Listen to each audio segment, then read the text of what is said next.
Welcome to another episode of Money in the Bank with Frank. Today I've got with me Jim Durbin. You may have seen him on my show with the Roundtable from time to time. Jim and I work on a kind of side project right now. It's actually becoming more and more real as we move along. And I think we cracked something here, but why don't we go to the credits and we'll talk after.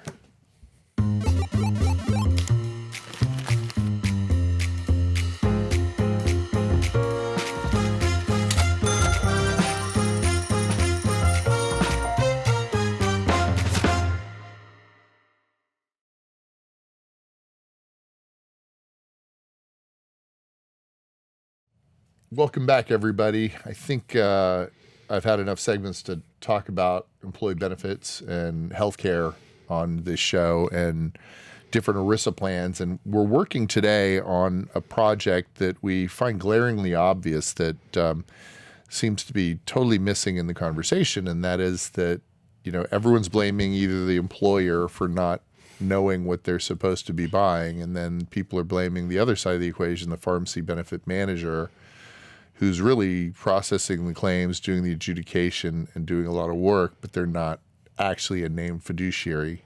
And in my opinion, can they be?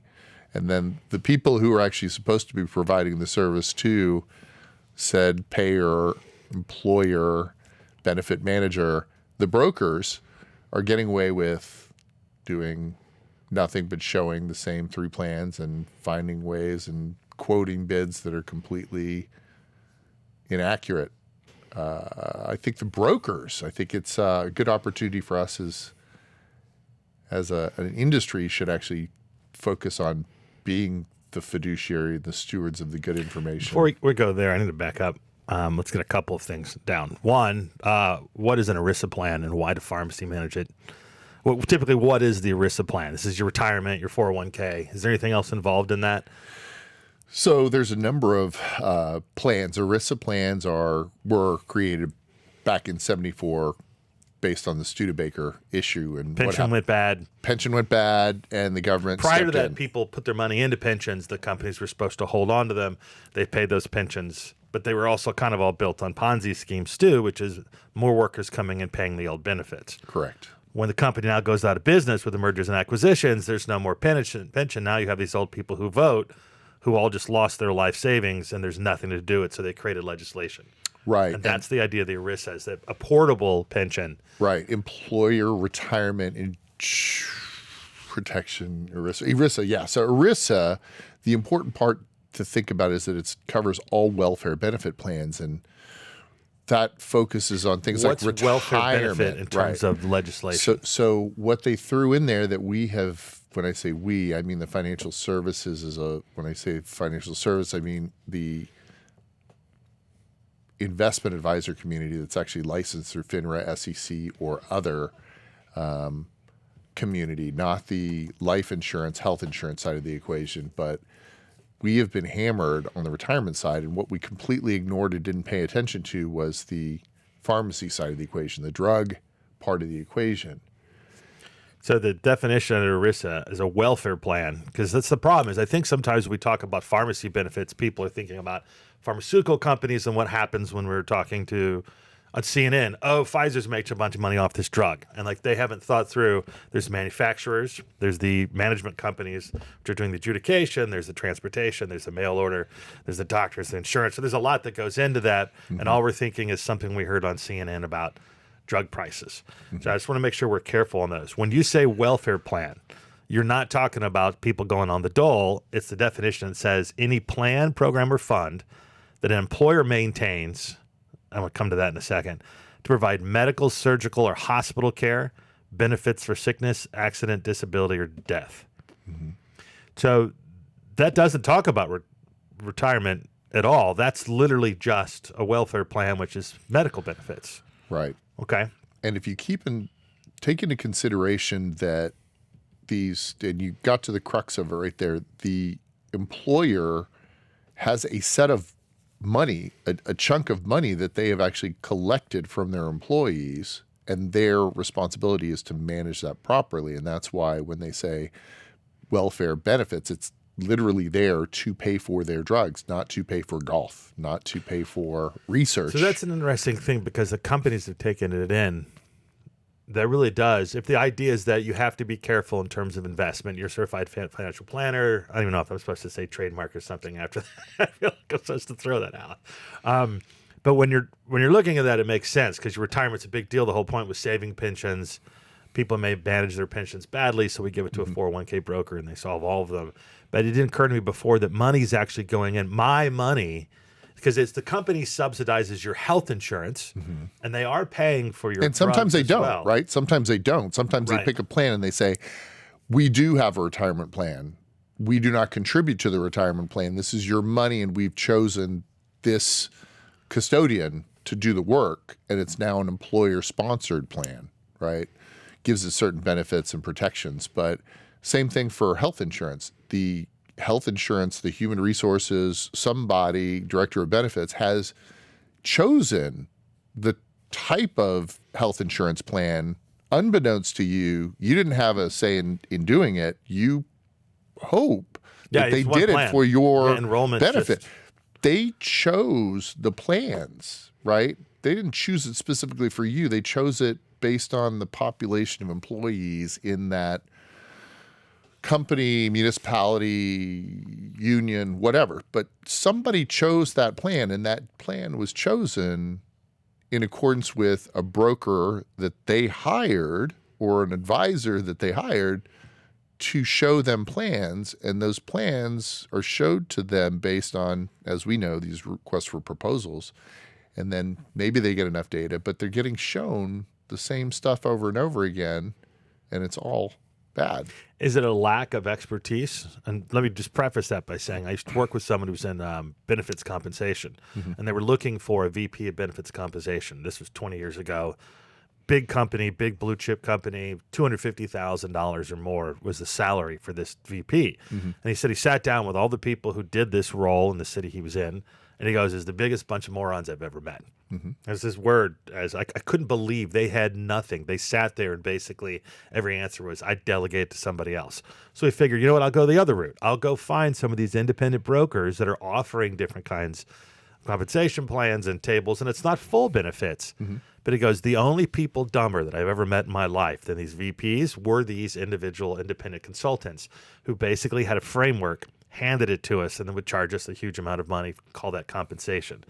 Is the problem is the brokers themselves have no way of knowing because it's so freaking complex?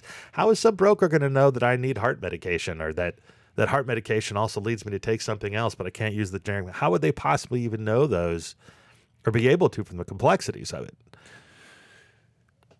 So the prudent man rule kind of was created like the same time that ERISA, and it basically said that what would a prudent man do? Would he hire somebody that understands the industry better than you in order to make that decision? The answer is yes, right? And so the problem is that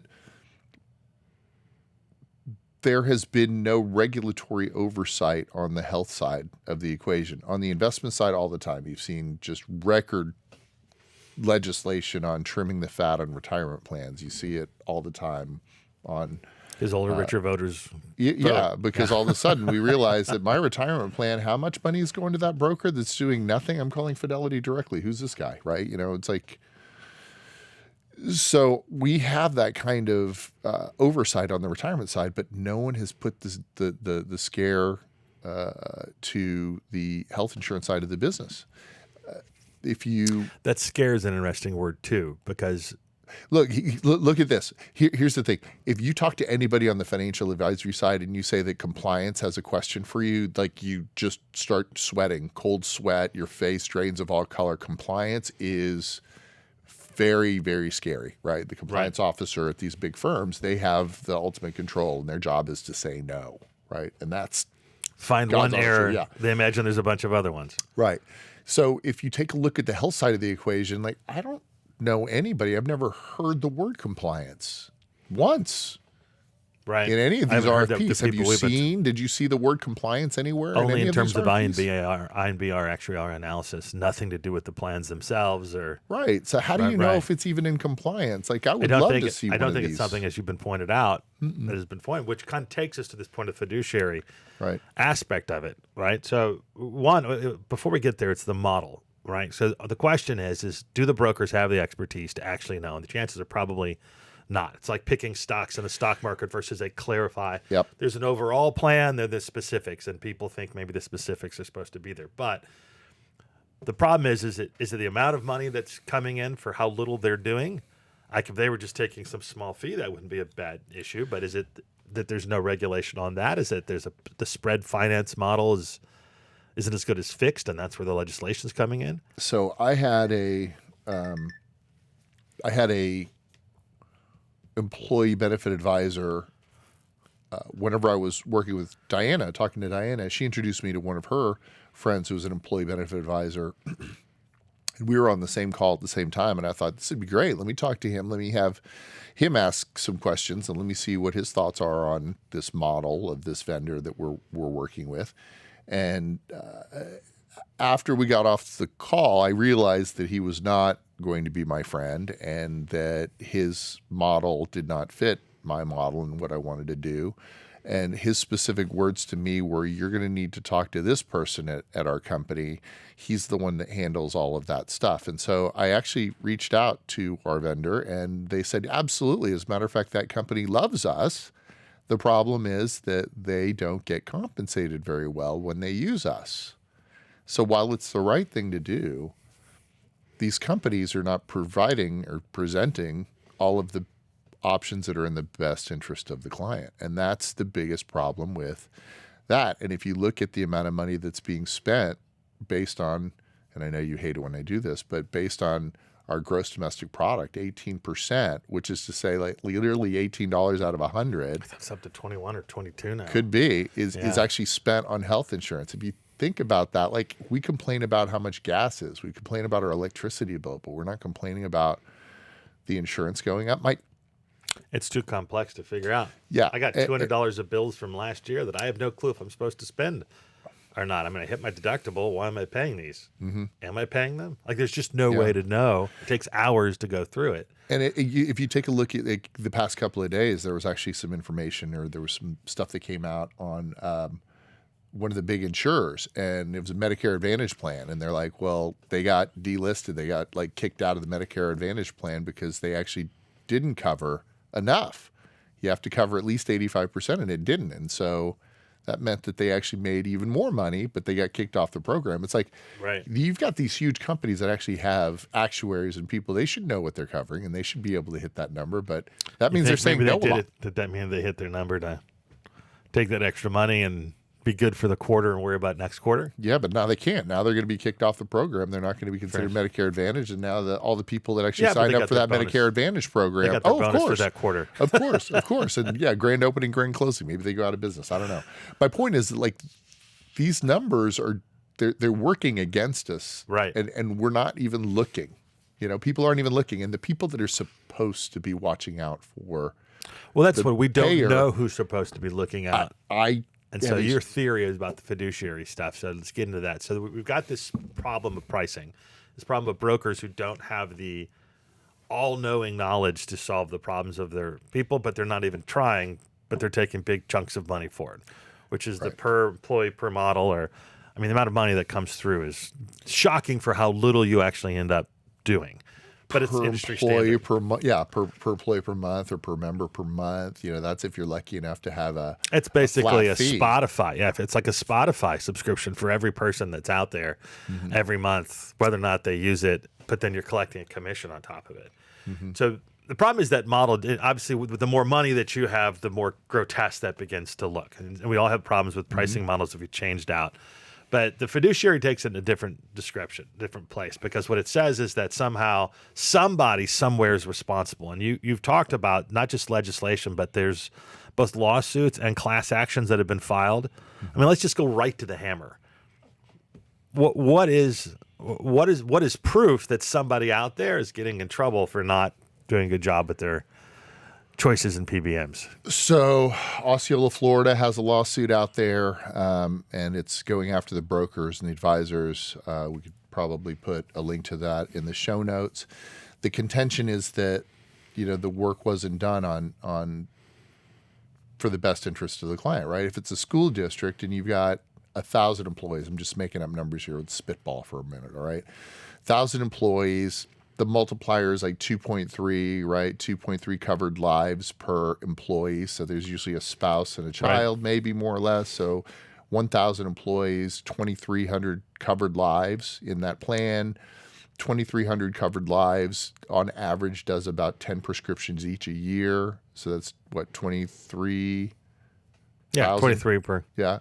So 23,000 prescriptions per year. And some of these broker advisors and firms really, and even if it's not the broker, as we know, the broker may or may not have any kind of license, whether they have a insurance license or not. They're working with institutions. They have some exempt. Right. They're just presenting a plan. Yeah, and they're just presenting something, and you're either taking it or not. And usually maybe you're accepting it on face value because you trust the name of the firm. Right. Right? Never got fired for using IBM. Yeah. Never get fired for using a large benefit broker that's out there. But are they working on your best interest? Are they actually showing and shopping? No one's even looking. We don't actually know. And because there's no compliance out there. Hey, they went up 3% this year. Great. Drugs have been deflating since like 2000. So if it's going down 2% and your cost trend is going up 3%, so 5%. So the argument is that the model isn't working in general, and we have to take a look at actually now taking responsibility. Are we doing a good price with our insurance plans, with our pharmacy plans? You're now suggesting that pharmacy falls under ERISA because it pretty clearly falls under the definition of a welfare plan. It literally says it's an ERISA plan.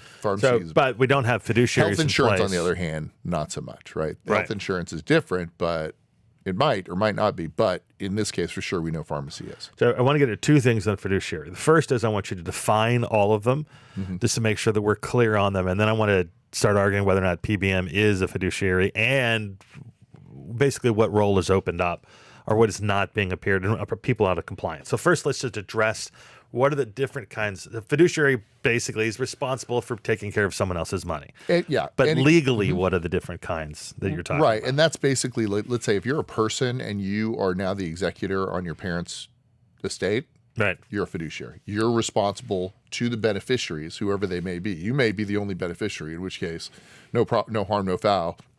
If you screw up, you just wasted your own money. Heaven forbid you have siblings, right? And you've got like 3 other siblings, and you screw up, and like you overpay for an attorney, or you didn't pay for an attorney, or somehow something happened and the house got sold out from under you, someone stole something. You're on the hook if you did anything wrong, and there may or may not be a bond to protect you. And that's just a basic fiduciary. Now take that to an employer level. Somebody somewhere signed on the dotted line for that health insurance policy, for that Does that investment. Matter? When we company. think about the Sarbanes-Oxley and all these CEOs are supposed to sign stuff or go to jail, none of them ever went to jail. Well, who's looked at these yet? See, that's the question, right? So when someone says they're signing that fiduciary, is it a matter of So there are different types, right? just government stuff, or is it? So you have Because there are people in jail for financial crimes, very minor ones. and this one's one that probably will send some people away as well. I bet you people have gone away for fiduciary. They will in the future. Yeah, I think they absolutely will. But here's the thing. So the fiduciary, getting back to it, there's a named fiduciary and a functional fiduciary, right? A named fiduciary is a person actually, like if in the employee handbook it says that the CFO is the fiduciary on the pension trust or on the pharmacy benefit plan. Maybe it's the specific person that's assigned to benefits. Maybe it's somebody, the chief human resources officer, the CHRO. Somebody is actually the named fiduciary. Now, what if that person left? What if that person left the company, right? We have turnover. Right.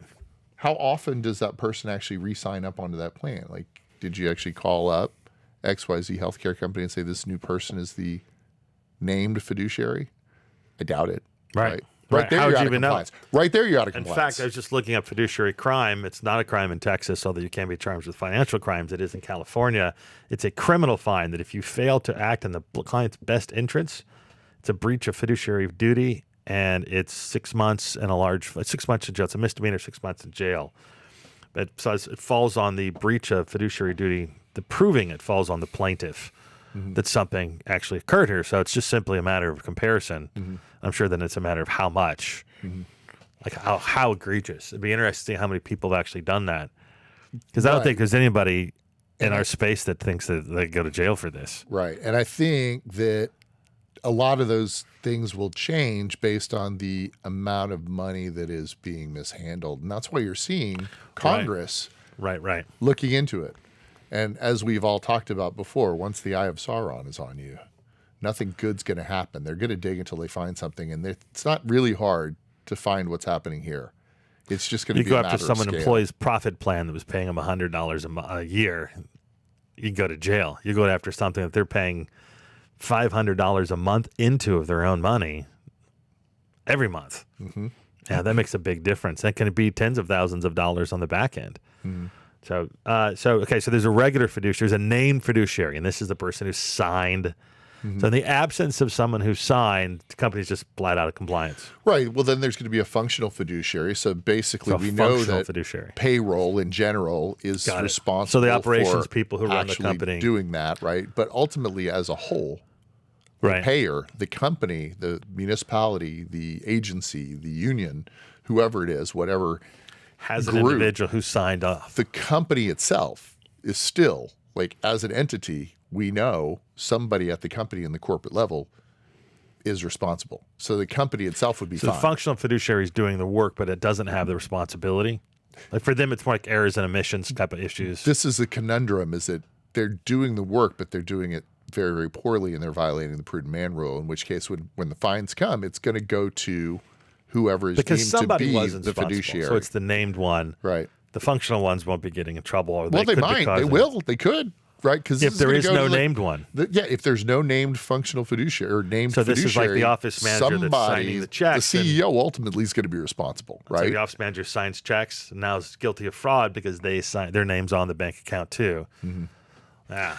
So you've got some pretty big challenges and pretty big problems here, and there's just not enough light on the problem yet, and I think that's coming. And so we want to get ahead of it because we know that there are solutions out there already. They're just not being presented because it's not in the existing model's best interest to promote that. What are the other kinds of fiduciaries?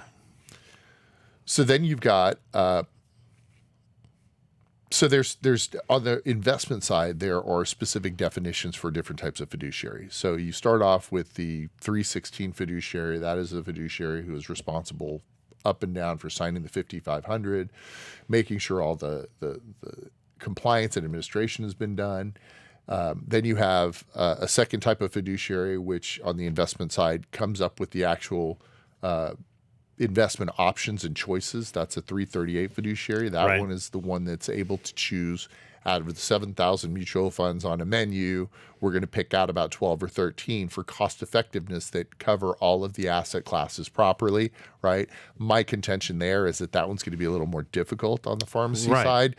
That's going to require either a chief medical officer or an actuarial firm or someone who is able to take a look at a patient population within that municipality or employer or payer, for lack of a better term. So you think we'll get a 338 advisory? I think or some rule, something like that? I think someone will come up with how do you decide this is a good plan? What's your definition of a good plan? So it'll be a lot easier for health plans, right? If you're a big hospital or a hospital plan or a pharmacy, or you have your own internal and you know how the pricing works, those are the people that are going to be in the best position to take advantage of a 338 fiduciary role. So I bet you'll see something coming like that. Now, the thing that I think is really captivating is that on the investment side, we also have a different type of fiduciary, a 321 fiduciary. And 321 states that you basically are co-fiduciary with the head of their company or whoever the named fiduciary is at the company. And I'm taking on the responsibility to say that I as well am willing to act in a fiduciary capacity and have some modicum of control over this plan in order to make sure that it's running properly, right? And you're going to have to pay me something. Where's that set under? That's the 321. 321. So this is the co-fiduciary advisor. And I think that is what's missing in this conversation. I think that we need, on the health side, to actually define and create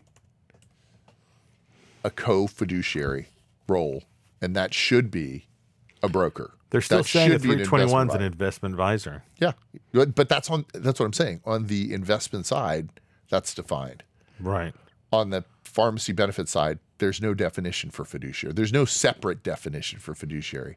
My So the contention is there 321 should be can't execute it themselves, but doesn't that take away the whole point of a? no, It's but like we a could do minor- it together. It's like having a co-trustee, like having the actual.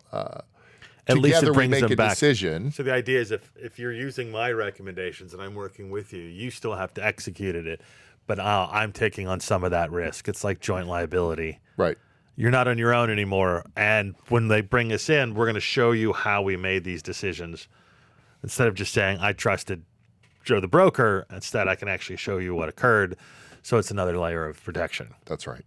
So the question really becomes is who's going to get hit from those? Right. And it puts the broker on the same side of the table as the intended person should be. The payer who has hired the broker to show them plans now has a vested interest in showing the right plans. Right. And let's just talk, what is the right plan? So it's going to depend like on population age, different types of diseases. Isn't that that are complexity prevalent the in that problem? Sure. I mean, am I going absolutely. to pick the quote gold plan, or am I going to pick the HSA high margin one? That's pretty much what we're left to these days is HMO or PPO or HSA account. You get your FSA and that's pretty much it. You're picking one or the other. And those costs aren't nearly as bad. They're not nearly as far apart as they used to be. So it's basically, are you going to be healthy and put your money into an HSA? Are you going to pay for the quote gold coverage, which is $3,000 and your deductible? And but at least you're only paying $15 a doctor visit. So it's basically, do you have kids, or do you have to go to the doctor all the time, or do you think you're healthy? And But that's it. as an advisor, you I should can't be look able at to my diabetes hire. mechanism and compare that with my No, but you could look high at blood pressure, to compare that with my. you could look at the population as a whole, and you can see how many people are on these different types of things, right? You could figure out what the most common drugs are that are actually being used and utilized by that plan. And Because then you have can the make- data to look, you know what your people are choosing. the data. So you're taking a look at yourself, and this is your complaint that you can't look at your own. Go ahead. I know you're brimming to say it. Just kind of come out and lay it out. You got to get the data, right? Because here's the thing, like they get paid extra for like getting you to sign off on not having access to your own data. So who doesn't have access to their own data? The employer group. So, and the employer is the payer here. When Which, we by say the way- self-payer, they're the ones doing all the paying. That's right. And by the way, just because of that, they have an ERISA preemption, which gets away from HIPAA. But you're going to hear from a lot of brokers all the time that we can't give you that data because we have to, it's protected by HIPAA. Well, technically, it's not protected by HIPAA. It's preempted by ERISA. If you're the payer and you're the named That's your data. fiduciary, it's your data. Like bells, whistles, and all. Names, dates, social security numbers. You're already on the hook. You might need you're something writing in the the check. congressional record to get anybody to believe. That is a weird thing, but that's the. So the argument is this: no one's paying attention to. It's not that they're not paying attention. That No, they're not They're paying not putting the work. How many times they don't know, but they're definitely not picking the work to picking the best plan for their employees. That's right. Even though they're supposed to review every year, and we've looked at the RFPs, we're supposed to look at that data. We're supposed to make recommendations. All of them have these out clauses, so it's not like it's no big deal to switch. I mean, it's not a big deal to switch health insurance plans. Every single person in your network now has to go to every doctor they use and update it, change stuff in their phones. I mean, it's not a small thing to move away from one provider to another. But you're saying now because they're not paying it, they're not doing a good job with the pharmacy side of it. Probably means they're not doing a good job with the other side of it. So now they've got risk, and there's enough money.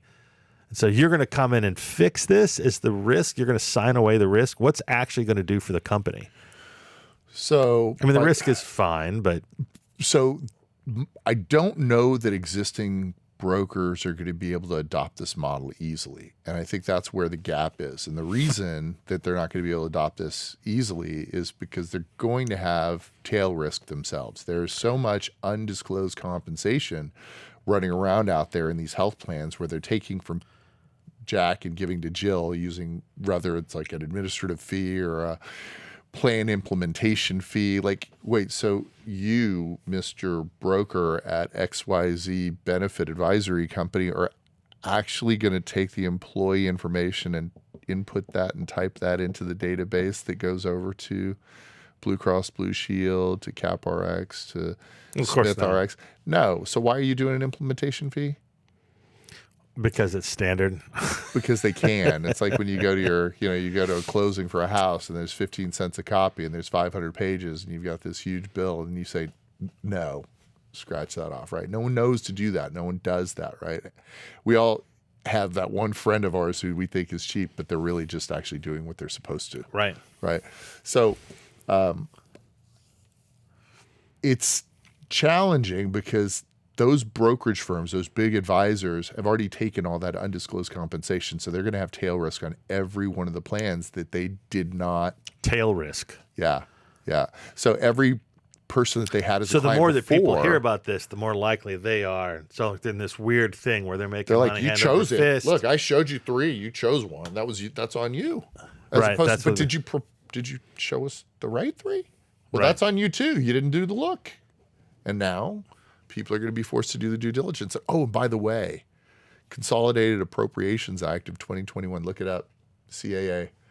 That actually gave you a curse. It cursed all of the payers out there, and it cursed you in a way that you now are required to ask for this disclosure. You're supposed to ask for it annually. And if you need a copy of it, reach out. This is the like 40-page. Yeah, yeah. Try to find all that money. What money are you making and where? Yeah, yeah. And you've seen that. You've seen that when we've done these RFPs. I would be furious if I had to give that to somebody because it just asks so many detailed questions. And it has to. Why is it asking all it's like those a house questions? Because inspection. that's where they've hidden it. And by the way, we probably haven't found all of them. Maybe that's why we do a house inspection. Maybe that's the whole point. Looking at it after the fact, there's probably a whole... Too late, right? You Well, buy because a they house rush as it. is, you're in trouble. That's the other thing. I've been fascinated by how these are rushed, and the RFPs as they're put together. Can you believe that? It's usually like 3 weeks from when it actually goes out. Yeah, and it can be. We had a 180-page one that was done, and it had construction bonds on there. So they're not taking it seriously. Yeah. Well, what does healthcare have to do with a construction project? Yeah. Well, there's off another RFP. Somebody threw it together. So the question is, you wonder if they're even being read. Mm-hmm. If there's so little be done for here, and we're talking about big $1 million projects. Yeah, and here's the thing. Like, again, it happened, right? Public record. We applied for it. City of Irving, right? It was good RFP. We know that we were the lowest bid. We know we were the lowest bid because it's literally listed on the website that the first person on there, from what I was told, first person has the lowest bid. Never even made it to the finals. You want to tell me about that? Wonder why. Because we're not one of the big guys, right? They've never heard of us. No one ever got fired by hiring Fidelity. I think it was submitted and accepted. Mm-hmm. So it wasn't rejected. It was declined. Mm-hmm. Not even declined. It wasn't declined. It was rejected. Yeah. Just, nah. No go. Seems like a lot of work. It's a lot of work for nothing. But still, ultimately... Not for us. I meant for them to actually dig into it. Yeah, do you know how much money they must have spent on like the amount of time and hours, and then once they choose the wrong plan and how much money that's going to cost them? It's a lot.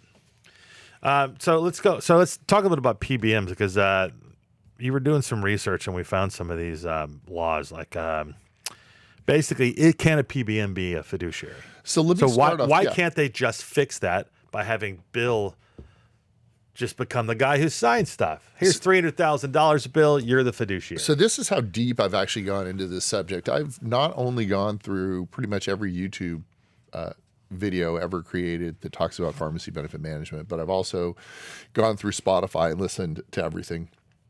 Relentless Health Value with Stacey Richter, amazing podcast. Put a link to their podcast in the notes. And then finally, this past year, I got access to Lawline through a subscription, and Lawline is continuing education for lawyers. Now, I'm not a lawyer, but like if I want to know the law, that's a pretty good subject. I went through every one of their podcasts or like webinars on PBM and ERISA and fiduciary. Literally everything I could think of. This is what I did on January 1st. Can you believe that? This is I how do actually, desperate having known you. I know exactly who you are. So I went through that, and I went through every single one of those videos talking about fiduciary duty in PBM, and never once did they ever address that a broker was like any part of the equation. Why would they even think about it? They said that the PBMs are at fault. And here's my contention is they can't be. Right? Yeah, And the it literally legislation says in the suggests that a legislation- PBM, by definition, because they can't control the plan, and they're offering one plan, they're not offering 10. It literally is the job of the brokers to provide 10 different plans. Right. Each PBM is going to have one. Or they have a couple, like in 3, but it's a choice. Because they can't self-deal, and a PBM's whole job is to self-deal. That's literally their job, is to try to get the rebates down. They're supposed to, they have written in their contract specific stuff that they need to do. And if they were supposed to go out and hire an actuary to check and see what the right formulary would be, they would have to charge extra for that. And if they charged extra for that, then they would be violating the terms of no control. It seems like people who make, remember when Thick Burgers came out? Hardee's had the Thick Burgers, and they were really good. And after a couple of months, they went back to their old supply chain because they started with a really good beef to hook you, and then moved to the crappy beef that later on. And you could just tell after a couple of months that things had gone well. And it kind of feels like that's where PBMs are. You can't yell at a PBM for that you decided to go to Carl's Jr. You yell at them for the quality of the burger over time, but that's already covered by other stuff. That has nothing to do. You can't yell at them for the decision to go there. And that's what the fiduciary is supposed to handle is, why did you pick this? Did you think through your different options? So PBMs can't be. So they're pushing, you're seeing legislation that suggests they're trying to. Now, they're doing an actual fiduciary job. They are absolutely doing their job. They're sending out cards. They're as a functional. Right. But they're not an actual fiduciary. They're doing a fiduciary role, but who is actually monitoring that, is supposed to monitor that, is the head of the name fiduciary for the payer. And my contention is it could Well, the also be prudent the man broker. rule is pretty obvious here, not working. Because no one would pick these. And then I guess their only argument is it's difficult to do so, or that it's complex, and try to make it all And who's mumble gonna, each other. if you're How's a jury going to understand that anyway? and if you're one of the big three Well, pharmacy you don't care about benefit the managers- outcomes. You care about how you planned it. So it's like the disparate impact stuff. It doesn't matter it's the exact opposite of disparate impact. It doesn't matter what you did. What matters, what happens is the outcome. But that's discrimination law. Here, it doesn't matter what happened, because people's individual health things is going to throw it off. You could lose 30 people that were over the age of 40, and all of a sudden your costs drop and it looks better. But how you picked it is the question. Right. Not what happened later. That's why you can't. So it's the exact opposite of where most people think about it. Yep. This comes down to, why did you make the decision? If someone asks you and your answer is, I don't know, that's a scary place to be, because I don't know is not it's not, from a criminal standpoint, it's not a fifth thing. No. It's not pleading the fifth. It's, what did you do? I don't know. matter. That's That's then you're in breach. Then you're in breach. Yep.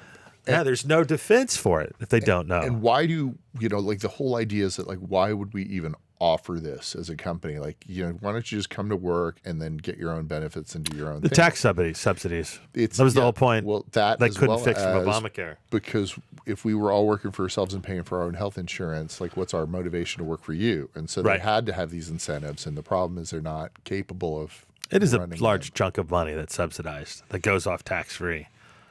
I mean, most people, that's why they say Cobra's so expensive, but they don't realize that that's the actual health plan that's being subsidized by them. Right. And they surely don't get the pharmacy stuff. So the Cobra still covers your pharmacy plan and stuff, right? So, but they don't realize just how expensive that ends up being for anybody. Yeah, and Cobra is a standard 102% of what the total Yeah, cost Cobra of doesn't health cost insurance. So, anything. like, if Yeah. you lose your job and then all of a sudden you're like, oh my God, my insurance is so expensive because I'm on Cobra. That's not the truth. The truth is that that's how much it was all the time, Yep. and your employer is entitled to the extra 2% paying for handling administration. Next to nothing for my health plan. Then I started my own company in July, so I was on Cobra for 6 months. And the cost of Cobra was exactly the cost, pretty much, for the plan that I ended up picking in January. The difference was like $10. Because that's the whole point. Without the subsidies, which you're able to see, but because of that, people don't see it. They say things like Cobra's expensive. They say things like pharmacy drugs are crazy. Oh, that Pfizer's trying to screw me over. Okay, you ready for this one? They're, I've got a great one. So Because until they're angry, nothing's going to happen. So I went to this is how bad it is. This is how bad that people don't understand where this money's coming from and they're hurting themselves. So I'm at a enrollment meeting. I'm the broker for a big company, and I'm helping them with decisions for the employees as to whether or not they should take this one or that plan, right? And the person sitting next to me worked for a big insurance company, and she was handling enrollment for health insurance for this big insurance company here in town. And of course I asked about pharmacy, right? I asked them who they use, and they said that they used Prime Therapeutics, which is a big PBM owned by the Blue Cross Blue Shield plans. We talked about these GLP-1s, Ozempic specifically, and she goes, yeah. She goes, I only pay $60 for it. As I got it. I'm using, I'm not even using it. She's like getting it. It's being sent to her, mail order. She's get 3 of these in her refrigerator, so she's not even using it. They're sending it to her.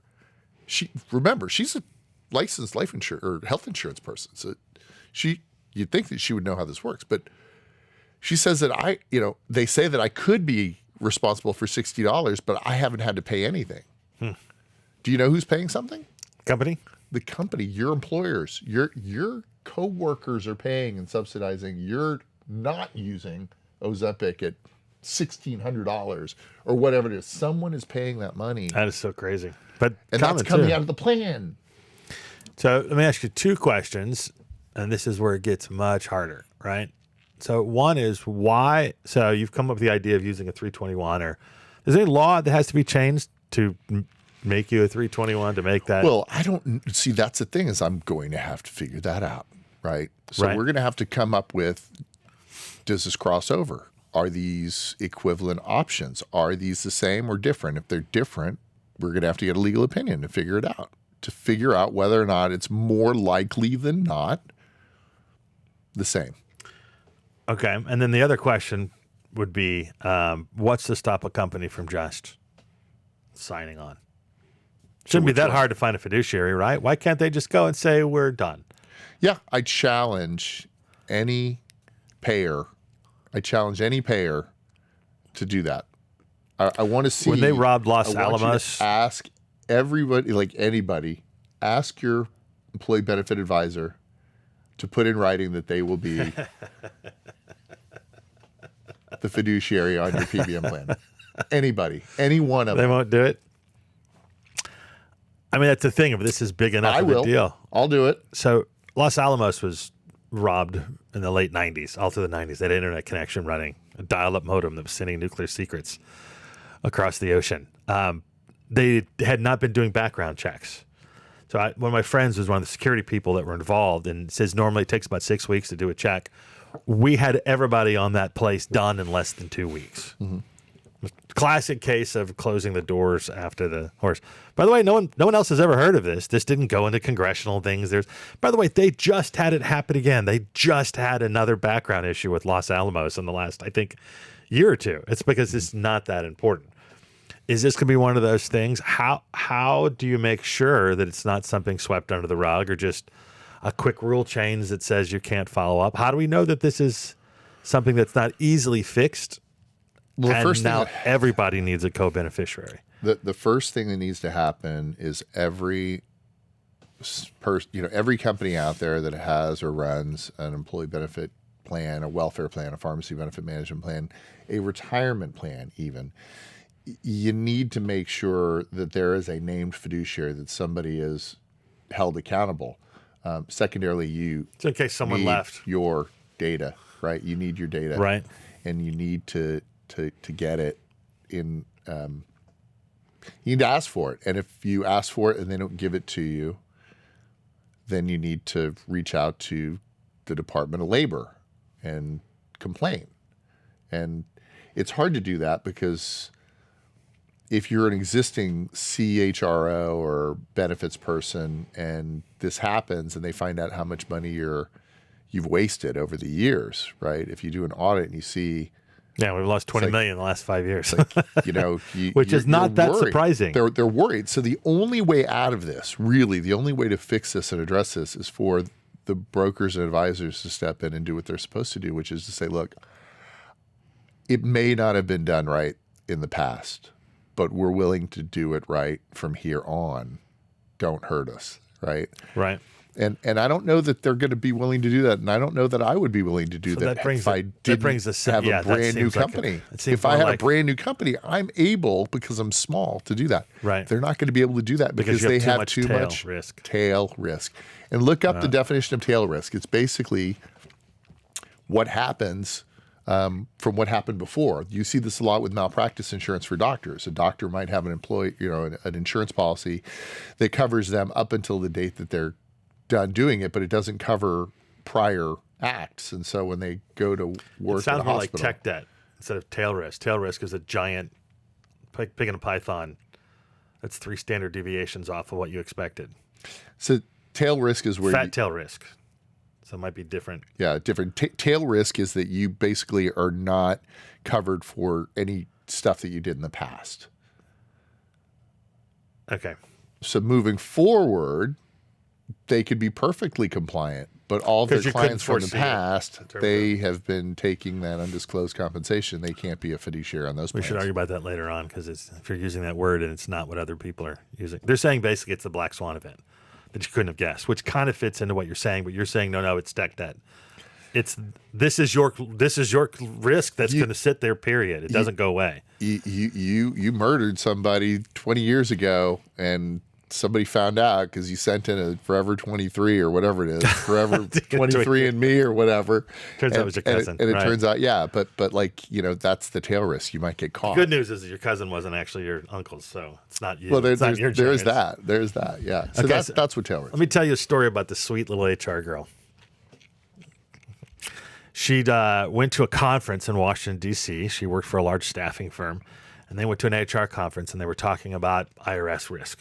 This was in the early 2000s. Mm-hmm. Might even be the late 90s. And she unfortunately was sat next to a government agent who worked for the Internal Revenue Service. And so while she's sitting there striking up a conversation with this random agent, you can see where this is going, right? She starts asking questions based on what was pitched in the seminar, and finds out that, oh my God, my company has been out of compliance for years. So they go to the IRS and they say, what we're going to do here, why don't we pay a large fine? I think it was like $10 million. $10 million, but we're in full compliance. Mm-hmm. And they were really like, this is going to be great because all of our competitors are going to get crushed by this. What happened, Frank? Nobody did anything. Well, they paid the $10 million. Yeah, but no one else got in trouble. They did pay the $10 million. Yeah.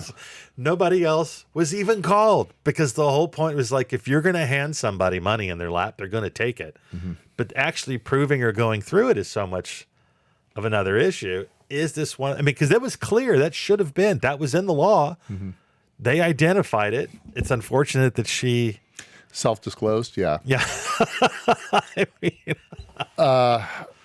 I mean, it didn't cost her anything. I don't know. They didn't tell us what happened to her. This has been going on for years, and that's my point. It's like, if you're an existing employee benefit advisor, broker, working for a big company, why would you change your model? Why wouldn't you continue Easier to retire to the Bahamas. Yeah. I mean, hey, everyone leaves every 4 years now, right? No one's working for the same company. What's the chance that I'm going to get, busted for any of these things that have happened?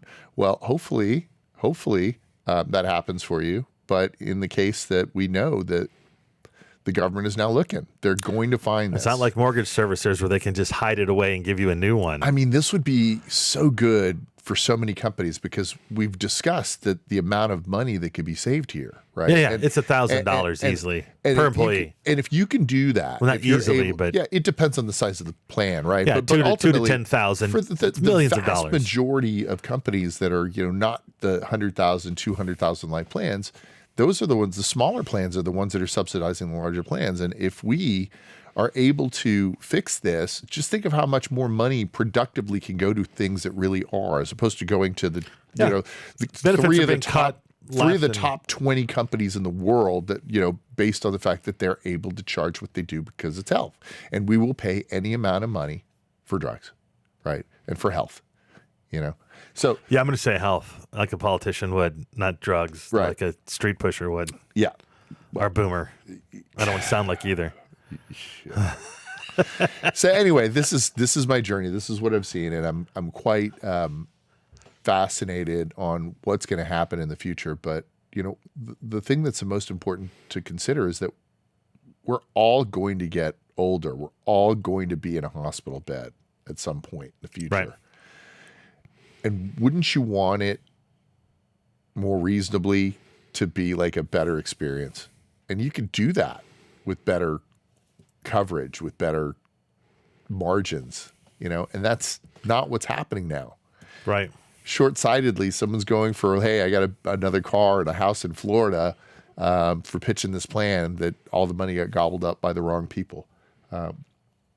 This is my new focus, is to focus on employee benefit advice on the ERISA side of the equation. We're going to handle 401ks, 403bs, retirement plans, and I'm going to focus on ERISA. And I'm going to see about getting those definitions changed. I'm going to try to become a fiduciary, a co-fiduciary on a pharmacy benefit plan, and I'm hoping to get some adoption with some of the municipalities around here. I know if we get one, Yeah, we're going to get them all. Because the amount of money that we're going to save, we should change our company name to 3(21). Right. Well, it'll crash a bunch of 321, databases when you put a bunch of random stuff in there. So that's Got it. yeah, you got to be careful what you just add into it. Yeah, so it'll be interesting to see What did we miss where here? this goes. We've got 9 minutes. What did we miss here? Litigation examples. We can talk a little bit. Let's talk about how we started off looking through that. So it just kind of helps us for our posterity's part. So you started off saying we want to get companies talking to CapRx because we know that if they are using this system, they're going to save 27%. They can save up to 27%. It's a no-brainer. It's some number. Here's the thing. Well, we don't saw know- the case studies that showed 27%. We know by going through a random sampling of companies across all different industries that the savings are over 20%, right? And there's no guarantees, but it's a pretty good number. We have pretty good documentation that that's the case.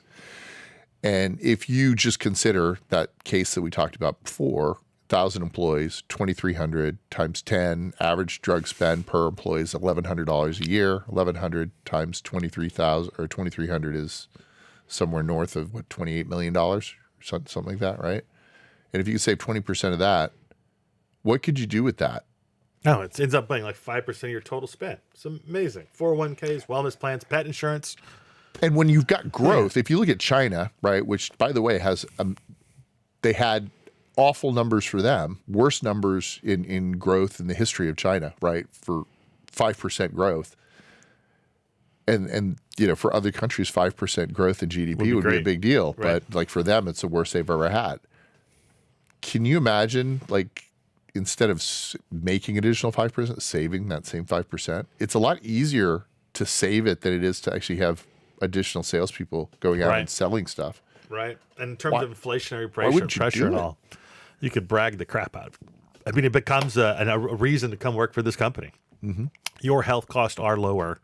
You're getting the same amount of care. We're adding other things that are in place. And the simplest part of that ERISA plan is separating the drug pricing from the adjudication of those claims. The PBM. But see, that's what we tried to do.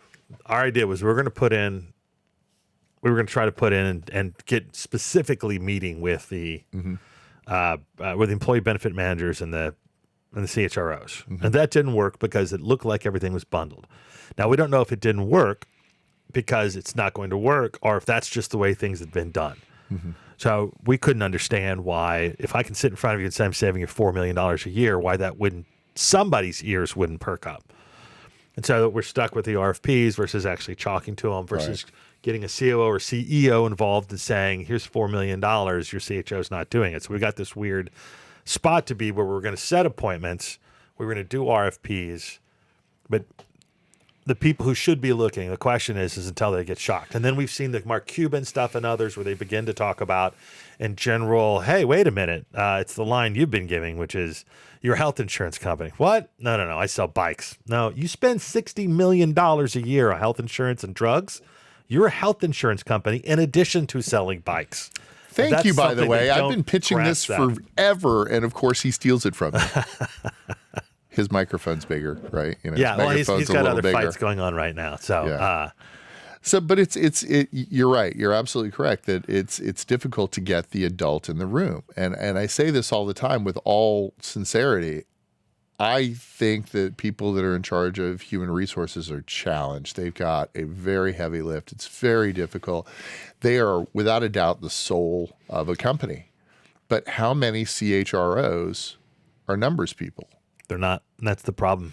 And if a numbers person is in charge of the honest to God second most numbers thing in that company, which is employee benefits, the single largest line item on a P&L outside of payroll, the single largest, and well, just health insurance, health in general, right? Health and wellness, single largest, and who's in charge of that spend? Head of HR, which is probably doesn't know how to use a P&L. Yeah, that is a true statement. So we need adults in the room, and the only way that's going to happen is someone's going to need adults. Someone's going to need to be literally. Someone's going to need to get hurt. They need to start looking. They need to learn how to write P&L statements, or because that is such a big thing, and it really does. How shocking to find out I've got a $60 million line that no one's even looking at. Mm-hmm. And when you ask that person, when you ask the CHRO, did we pick the right employee benefit advisor? What are they going to say? Are they supposed to say? Well, he looked at a lot of comprehensive choices over a multimodal, long-term, comprehensive. He's got a good reputation. Other people like him. Yeah, that's how HR buys. It's pretty horrific. Yeah, which is why they're really mad if you say something like, "I haven't worked with them." They're like, ugh. I haven't worked with him. What do you want me to say? I guess he's a good person. I guess she does her job. I don't know. Yeah. How would I know? Yeah. I had a should have gin and tonic with them at 10 o'clock in the morning on a Sunday at a conference. How do I know if they do their job? Yeah. Well, of course I like him. Very likable. Everybody says they're likable. So I was at one of these MBWB coffee My talks. morning business enterprise, North Texas. Yes, and we went. I went to one of these conferences, and they had a bunch of people at the different booths offering.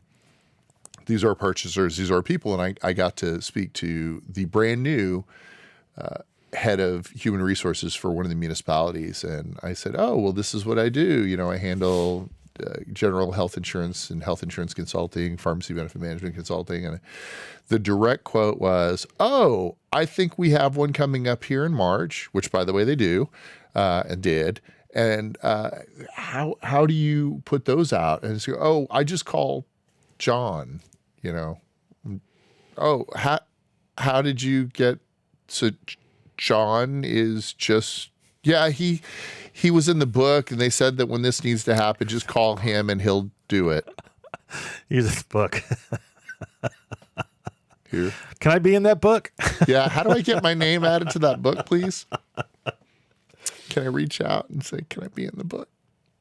That's yeah. Well, it'll be interesting to see how that gets pushed out. Mm-hmm. Anything else that you're thinking of? I'm looking at, you got a lot of chapters in here. The question is who needs to who makes that criteria decision of whether it's a co-fiduciary? What are the possible avenues that they could cover if they choose not to go a certain route? And then what are the damages what are the chances of it coming to light if it's not being done? And I don't think those are answerable questions. So in order for bringing it up becomes an issue. Someone to be able to do what I am proposing to do, a firm, any brokerage firm, any firm would have to gain the agreement of a pharmacy benefit manager. They would have to gain the agreement of the pharmacy benefit manager to allow them to have control enough over the structure of the plan in that they could represent that all of the fiduciary duties were being addressed. And do you think any of the big three is going to agree with any of the major brokers and allow them to have control over how money is paid into the PBM? Yeah, they're not going to allow that. Even though that's the big question, is both they can assign fiduciary responsibility. I'm looking at something that says Healthcare Value Hub. They can assign it, doesn't mean the company has to accept it. And what does assigning it even really mean? If they're still not looking at it, how would they know? That's why you need to get a legal opinion that says what are the fiduciary duties in this case, and that's what we're going to have to address. We're going to have to get the definition of what does a fiduciary look like on a pharmacy benefit management plan. Yeah, I'm going to have to show you this one. That was back in 2007. Contract language may cost health plans ERISA fiduciary protections. It's a 2007. That might have been, I don't know for sure, but that might have been when these gag orders Carpenters came into place. versus Caremark. Yeah. Who got acquired by who since then? CVS. Yeah. Exactly. Once some of these actually failed, that's when they said, okay, vertical integration it is. So it could very well be that they're like, nope, okay, good. So we can buy whatever we want. Yeah, we'll have to read through that. Okay, good. All right, good. Yeah. Hey, thanks for watching The Merge. We've got a ton more stuff for you to watch on YouTube, on Instagram, on TikTok, everywhere. Check us out.